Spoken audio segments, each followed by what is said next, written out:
తండ్రి తోటపురాలు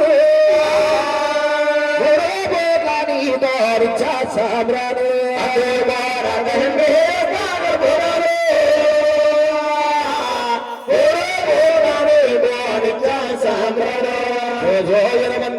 భగో మహారాజు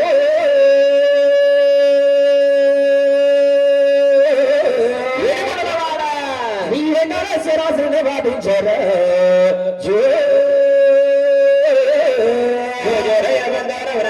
మహారాజు